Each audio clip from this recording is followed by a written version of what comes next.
We cannot deny the fact that we are living in an age of overloaded information.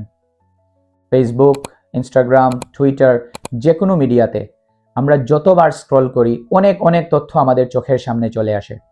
এখন এই তথ্যগুলোর মধ্যে কোনগুলো আমাদের জন্য ইফেক্টিভ, কোনগুলো আমাদের জন্য কার্যকরী না, সেটা জানা খুবই ইম্পর্ট্যান্ট। আর এই বিষয়ে সক্রেটিসের একটা পার্সপেক্টিভ আমাদেরকে অনেক হেল্প করতে পারে। অনেক আগে গ্রিক দার্শনিক সক্রেটিসের কাছে কোনো একজন ব্যক্তি আসলো। সে আসার পর তাকে বলল, আচ্ছা সক্রেটিস, তোমার বন্ধু সম্পর্কে তারা কি বলছে, তুমি কি সেটা জানো? সক্রেটিস ওই সময়ে ওই ব্যক্তিকে থামিয়ে দিলেন, থামিয়ে দিয়ে বললেন, আচ্ছা আমার বন্ধু সম্পর্কে তারা কি বলছে আমি অবশ্যই সেটা শুনবো, কিন্তু তার আগে তোমাকে একটা ট্রিপল টেস্টের মধ্য দিয়ে যেতে হবে। তার মানে হচ্ছে আমি তোমাকে 3টা প্রশ্ন করব, এই 3টা প্রশ্নের যদি সঠিক উত্তর দিয়ে দিতে পারো সেটার উপর ডিপেন্ড করছে যে আমি আমার বন্ধু সম্পর্কে ওই কথাটা শুনবো কিনা। ওই ব্যক্তি রাজি হয়ে গেল।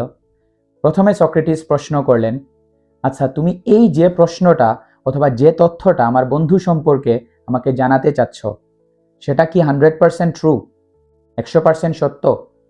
ওই ব্যক্তি মাথা নাড়ল যে না, আমি তো জানি না এটা কতটুকু সত্য, আমি জাস্ট তাদের মুখে সেটা শুনেছি। প্রথম টেস্টে ওই ব্যক্তি কিন্তু ফেল করলো। সেকেন্ড যে কোয়েশ্চেন সক্রেটিস তাকে করলেন সেটা হচ্ছে এরকম যে এখন যে তথ্যটা তুমি আমাকে দিতে চাচ্ছ এই তথ্যটা আমার বন্ধু সম্পর্কে আমার মধ্যে পজিটিভিটি ছড়াবে নাকি নেগেটিভিটি? তখন ওই ব্যক্তি বলল, না এটা পজিটিভ কিছু না, এটা আসলে নেগেটিভ একটা তথ্য। এবারও কিন্তু ওই ব্যক্তি ফেল করলো। তারপর 3 নাম্বার যে কোয়েশ্চেন সক্রেটিস করলেন সেটা হচ্ছে এখন যে ইনফরমেশন তুমি আমার সাথে শেয়ার করবে এটার ইউজফুলনেস কতটুকু, মানে আমার রিয়েল লাইফে এই যে তথ্যটা তুমি আমাকে দিবে এটা কতটুকু কাজে লাগবে বা কতটুকু উপকারী হবে। তখন ওই ব্যক্তি মাথা নাড়লো যে না, এটা তো নেগেটিভ একটা তথ্য, তাহলে এটা তোমার লাইফে তেমন একটা কাজে লাগবে না। তাহলে লক্ষ্য করে দেখুন এই 3টা টেস্টেই কিন্তু ওই ব্যক্তি ফেল করেছে। প্রথমত প্রশ্ন ছিল যে তথ্যটা শেয়ার করা হচ্ছে ওইটা সত্য নাকি মিথ্যা, উনি কিন্তু নিশ্চিত না এটা সত্য নাকি মিথ্যা। 2 নাম্বার প্রশ্ন ছিল যে তথ্যটা এখন উনি সক্রেটিসের সাথে শেয়ার করতে যাচ্ছেন এই তথ্যটা পজিটিভ নাকি নেগেটিভ, উত্তর আসলো সেটা নেগেটিভ। তারপর 3 নাম্বার প্রশ্ন হচ্ছে যে তথ্যটা শেয়ার করা হবে সেটা আসলেই কার্যকরী কিনা, উত্তর আসলো কি যে না, এটা রিয়েল লাইফের জন্য ইউজফুল না।